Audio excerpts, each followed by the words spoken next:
জান, আসো না, আদর করি। এই হারামি, তুই আমার দিকে এইভাবে এগোচ্ছিস কেন?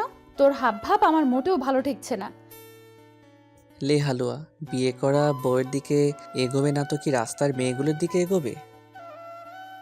কেন? ওদের দিকে কেন যাবি তুই?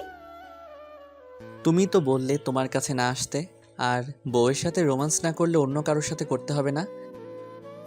ছি, বাজে ছেলে, কি সব উল্টাপাল্টা কথা বলিস? ঘরে বউ রেখে তুই ওইসব মেয়েগুলোর কাছে যাবি? তোর রুচি এতটাই খারাপ?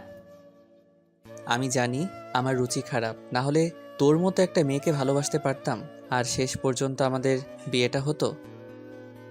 ওয়েট ওয়েট, মনে পড়ছে। এই হারামজাদা, তুই আমাকে বিয়ে করলি কেন? বিয়েটা কি শুধু আমি একাই করেছি? আব্বু আম্মু বলতেই তুইও ধেই ধেই করে নাচতে নাচতে তুইও বিয়েটা করে নিলি, তাহলে এখন আবার প্রশ্ন করছিস কেন? আমি কি করব? ফুফি আর ফুফা আমাকে নিজের মেয়ের মতো ভাবে। ওরা গিয়ে বিয়ের কথা বলতে আমি আর বারণ করতে পারিনি, তাই হ্যাঁ বলে দিয়েছিলাম। কিন্তু জানতাম তোর সাথে বিয়ে করলে আমার লাইফটা পুরো হেল হয়ে যাবে, কারণ তুই যে ডেঞ্জারাস একটা পাবলিক, কখন কি করে তার ঠিক নেই। জানু এভাবে বলতে আছে আমি না তোমার বর? বরকে কেউ এইভাবে বলে? দেখো আমি তোমাকে প্রচন্ড পরিমাণে ভালোবাসি কলিজাটা, আমার সোনাটা, ময়নাটা, পাগলিটা। তোর কথার মধ্যে কিন্তু আমি রহস্য খুঁজে পাচ্ছি। কি হয়েছে বলতো? এইভাবে কথা বলছিস কেন তুই? জানু এভাবে কেউ বলে? আজকে না আমাদের বাসরাত, বাসরাতে স্বামীকে তুই তোকারি করে বলতে নেই। বিয়ের পর থেকে স্বামীকে হয় তুমি করে বলতে হয়, সেটা তুমি জানো না দুষ্টু? তোর ধান্দাটা কি বলতো? তোর কথাগুলো আমার মোটেও ভালো ঠেকছে না। তুই কি আমার সাথে কিছু উল্টাপাল্টা করার ধান্দা করছিস? এই তো আমার জানটা ঠিক বুঝতে পেরেছে। দেখ, একদম সব চিন্তা ভাবনা করবি না, আর মাথা থেকে এসব ঝেড়ে ফেলে দে। আমি তোকে স্বামী হিসেবে মানতে পারবো না। আমি বিয়েটা ইচ্ছে করে করেছি নাকি? আব্বু আম্মুর জোরাজুরিতে করতে বাধ্য হয়েছি। এই না একটু আগে বললে আমার আব্বু আম্মুর কথা তুমি ফেলতে পারো না, তারা তোমাকে মেয়ের মতো দেখে, সেজন্য বিয়েটা করে নিয়েছো। আর এখন বলছো মানবে না? তাহলে বিয়েটা করলে কেন? আমি কি বলেছিলাম আমাকে বিয়ে করো? দেখ, তুই যদি নাও বলিস, আমি তো ফুফি আর ফুপার কথাটা ফেলতে পারি না। তার উপর আব্বু আম্মু বললো তোকে বিয়ে করলে আমি অনেক হ্যাপি থাকবো, তাই বিয়েটা করে নিয়েছি। তোমার কি মনে হয় তুমি আমার সাথে হ্যাপি থাকতে পারবে না, তাই তো? তাহলে সেটা বিয়ের আগে বলে দিলেই পারতে। আমি তো জোর করিনি বিয়েটা করতে, না কোনো নাটক করেছি। হয়তো করিসনি, কিন্তু বাসায় এসব বলে আমাকে বিয়েটা করে নিতে বাধ্য করেছিস। দেখো, যদি সেটাই ভেবে থাকো তাহলে অনেক বড় ভুল করেছো। আমি কখনোই বাসায় বলিনি তোমাকে বিয়ে করব, তোকে ছাড়া বাঁচতে পারবো না। আব্বু আম্মু কি মনে করে যে হঠাৎ করে তোমার সাথে আমার বিয়েটা ঠিক করে দিয়েছে? জানি না। তুই মিথ্যা বলছিস। আমি কালকেই ফুপি আর ফুপার কাছ থেকে সবটা জেনে নিব। তারপর যদি সত্যি হয় বিষয়টা, তোকে আরং ধোলাই করব। হারামি, দেখে নিস। তোর জন্যই আমাকে এই বয়সে বিয়েটা করতে হয়েছে। হোয়াট দ্য কথা? এই বয়স মানে তোমার কি বিয়ের বয়সটা হয়নি? তোর কি মনে হয় এই তো কয়েকটা মাত্র বছর বয়স আমার এখনো? এখনো কি কচি, তাই তো? কি সব বাজে ভাষা! এসব ভাষা তোকে কে শেখায়? হ্যাঁ, এগুলো শেখানোর মানুষ তো ফুপি ফুপা হতে পারে না। তাহলে এসব বাজে কথা কোথা থেকে শিখলি? জানটা শোনো, কথা ঘোরানোর চেষ্টা করো না, এসব নাটক বাদ দাও, আর আমার কাছে আমরা বাসর করি। না, একদম না। আমি তোর কাছে আসবই না। আর বাসর, সেটা তো ইম্পসিবল। তোর সাথে 1 মিনিট যেখানে থাকা সম্ভব না, সেখানে বাসর করা? বরের সাথে করবে না তো কার সাথে করবে? বাসার দারোয়ানের সাথে করবে, ডেকে দিবে ওকে। ফাজিল একটা! এসব কি বলিস? তোর চিন্তাধারা তো বাজে কেন বলতো? তাহলে কি বলবে? তুমি যেভাবে উল্টাপাল্টা বলছো তাতে বাংলা ছবি ডায়লগগুলোকেও হার মানাবে। আমি কিন্তু এখন অবধি বাংলা সিনেমার একটা ডায়লগও দেইনি, তাহলে তুই বুঝতে পারলে কি করে? সব ডায়লগ মুখে দিয়ে দিতে হয় না, তুমি তো বলেই দিয়েছো তুমি আমাকে স্বামী হিসেবে মানতে পারবে না, তাহলে বিয়েটা করলে কেন? কারণ তুই আমাকে ভালোবাসিস, ওই জন্যই। আর আমি চাই না আমার জন্য কেউ কষ্ট পাক। আমাকে ভালোবেসে কেউ সারা জীবন কষ্ট পেয়ে যাক। আর আমি সেটা জানার পর কি হ্যাপি থাকতে পারবো তোর মনে হয়? সিনথিয়ার কথাতে শুভ অসহায়ভাবে ওর দিকে কিছুক্ষণ তাকিয়ে থেকে মাথাটা নিচু করে নিল। সিনথিয়া বুঝতে পারল শুভর দুর্বল পয়েন্ট হিট করে ফেলেছে, তাইও কোনো কথা বলতে পারছে না। আর সিনথিয়া খুব ভালোভাবেই জানে শুভ ছোটবেলা থেকে ওকে পছন্দ করে। আর এখন এত বেশি ভালোবাসে যে ওকে ছাড়া একটা মুহূর্তও থাকতে পারে না। সিনথিয়া জানে শুভ সব সময় ওকে চোখে চোখে রাখে। ও কোথায় কি করে, কোথায় যায়, কার সাথে মেশে, সবটাই ওর খেয়াল রাখে।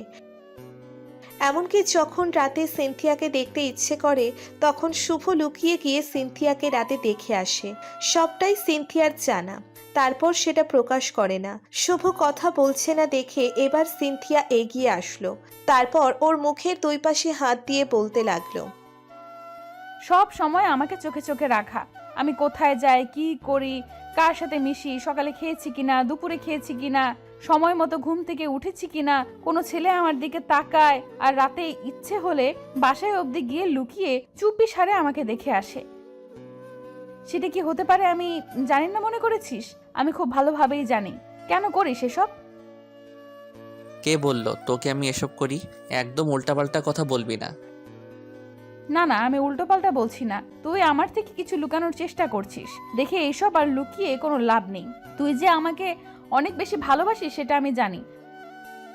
আর লুকানোর কি আছে? তুই তো আমাকে ভালোবাসিস, আর এখন আমি তোর বউ, আর বউয়ের থেকে কেনই বা লুকাবি? তুমি তো বাসো না আর চাও না আমাদের বিয়েটা হোক। তাছাড়া বিয়েটা হওয়ার পর বাসরাতে আসার সাথে সাথেই বললে আমাকে স্বামী হিসেবে মানতে পারবে না। আমি তোমাকে কেন বিয়ে করলাম?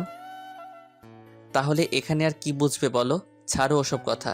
আমি কিন্তু বাসায় সত্যি বলিনি তোমাকে বিয়ে করব, কিংবা তোকে ভালোবাসি। আমি সেটা জানি। আচ্ছা একটা কথা বলতো, অনেক বেশি ভালোবাসিস আমাকে? জানি না কতটা ভালোবাসি, তবে মনে হয় তুমি অন্য কারো হয়ে গেলে আমার বেঁচে থাকার ইচ্ছেটা শেষ হয়ে যেত। আর এখন?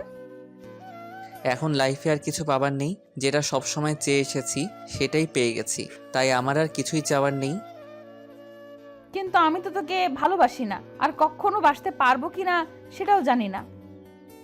জানি তুমি আমাকে ভালোবাসো না, এখনো শুধু ওই ফুফাতো ভাই ভাবো। আমি এজন্য আব্বু আম্মুকে বলতে চেয়েছিলাম তুমি আমাকে কখনো ভালোই বাসোনি, আর হয়তোবা অন্য কোনো ছেলেকে পছন্দ করো। তোকে ভালোবাসি না তার মানে এই না যে আমি অন্য কোনো ছেলেকে পছন্দ করি, কিংবা কারোর সাথে আমার রিলেশন আছে। এসব চিন্তাধারা একটু বাদ দে। শোন, সেটা থাকলে তুই সবার আগে জানতে পারতি কোন ছেলে আমার দিকে ফিরে তাকায় আর কোন ছেলে আমাকে পছন্দ করে। সেটা তুই আমার থেকে খুব ভালো করেই জানিস, কারণ আমার প্রতি তুই যতটা নজর রাখিস আমার আব্বু আম্মু ততটা রাখে না। তাহলে এসব কথা কেন বলছিস? মানুষকে ঘরে বেঁধে রাখা গেলেও তার মনটাকে বেঁধে রাখা যায় না। আমি হয়তো তোমার উপর নজর রেখেছি, কিন্তু তোমার মনের উপর তো রাখতে পারিনি। তুমি কাকে কখন মন দিয়ে ফেলেছো সেটা তো আর আমি জানি না। কাউকে ভালোবাসো কিনা সেটাও জানি না। হয়তো চোখের সামনে দেখে বুঝতে পেরেছি যে তুই কারোর সাথে কথা বলো না, কিন্তু লুকিয়ে লুকিয়ে কার সাথে প্রেম করো না। কথা বলো সেটা আমি কি করে? আরে বাবা, বললাম তো আমি কাউকে ভালোবাসি না, সেটা তুই করতে দিতি নাকি? কোনো ছেলেকে তো আমার আশেপাশেই আসতে দিতি না। কলেজের কয়েকটা ছেলের কথা মনে নেই যে আমাকে প্রপোজ করেছিল, আর তুই তার হাড় গোড় ভেঙে হসপিটালে ভর্তি করিয়ে দিয়েছিলি। ও তোমাকে প্রপোজ করবে কেন? ওর সাহস কি করে হয় তোমাকে প্রপোজ করার? ওই জন্যই পরবর্তীতে আর কারো সাহস হয়নি আমাকে প্রপোজ করার। আচ্ছা একটা কথা বলতো, পৃথিবীতে এত মেয়ে থাকতে তুই আমার মধ্যে কি এমন দেখলি যার জন্য আমাকে ভালোবাসলি? আর আমি কি এত বেশি সুন্দর যার জন্য তোর আমাকেই পছন্দ হলো?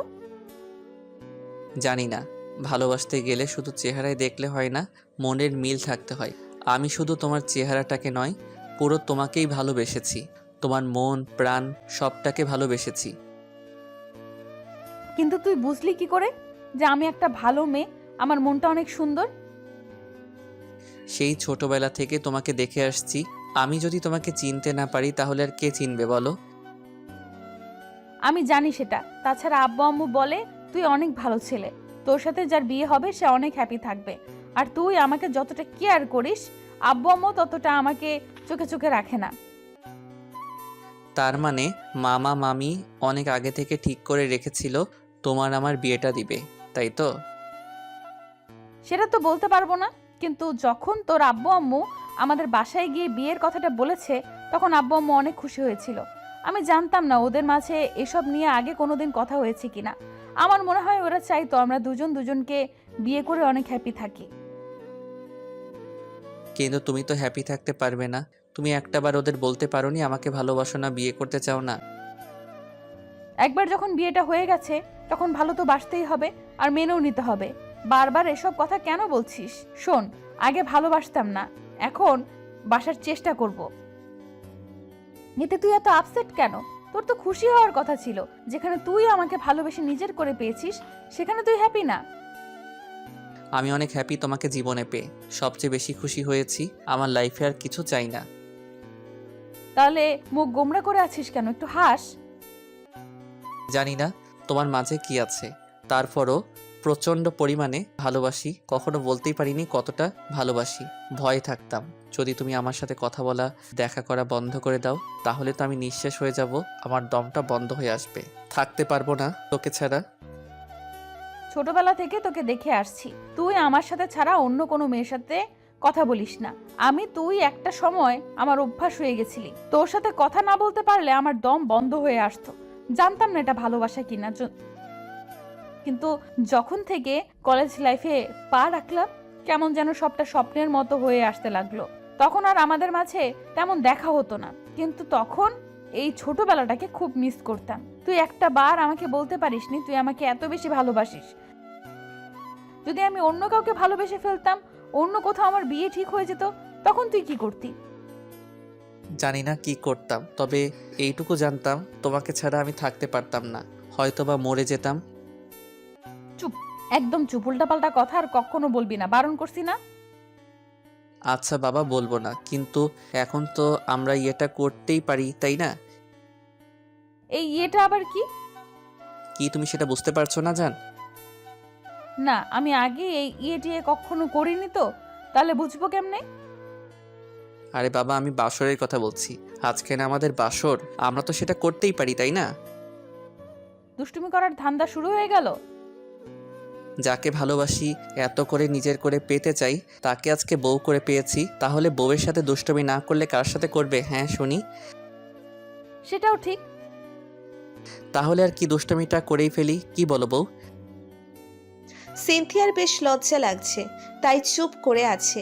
শুভ ওকে ছাড়িয়ে নিয়ে তারপর মুখের দুই পাশে হাত দিতেই দেখলো সিনথিয়া লজ্জায় পুরো শেষ হয়ে যাচ্ছে। শুভ দেরি না করে ওকে কোলে তুলে নিল। তারপর বেডের দিকে যেতে গেলে সিনথিয়া বলতে লাগলো, আদর করবে বেশ ভালো, কিন্তু এখন তো সবাই তাকিয়ে আছে। লাইট অন্তত অফ করে দিয়ে আসো, নাহলে সবাই সবটা দেখে ফেলবে তো। সেটা তো আগে ভেবে দেখিনি। তা দেখবে কিভাবে? সবসময় তো দুষ্টুমি আর ফাজলামি করার মুডে থাকো, একটু সিরিয়াস মুডেও থাকো না, তাই সব কিছু ভুলে যাও। তোমার কাছে আসলে আমি সবটা ভুলে যাই, সব সময় শুধু আদর আদর পাই। ফাজিল একটা, মুখে কিচ্ছু আটকায় না, তাই না? ওর সামনে এসব কথা বলতে যদি আটকায়, তাহলে আদর করাটা বন্ধ হয়ে থাকবে, আর কেউ বাবা হতে পারবে না। শুভর কথাটা শেষ হওয়ার আগেই সিনথিয়া লজ্জায় ওর বুকে মুখ লুকালো। শুভ ওকে কোলে নিয়ে লাইটটা অফ করে দিয়ে তারপর ওকে নিয়ে বেডে চলে গেল। আর তারপর এখন খেলা হবে, আর যেটা হবে সেটা তৃতীয় বিশ্বযুদ্ধের থেকে কম কিছু নয়। তাই ভুলেও আপনারা জানতে চেয়ে সমস্যায় পড়বেন না। আমাদের ভিডিওটি কেমন লেগেছে তা কমেন্ট করে জানাতে ভুলবেন না। আর ভিডিওটি যদি ভালো লেগে থাকে তাহলে একটি লাইক করুন আর সাবস্ক্রাইব করে আমাদের পাশেই থাকুন। ধন্যবাদ সবাইকে আমাদের পাশে থাকার জন্য। আল্লাহ হাফেজ।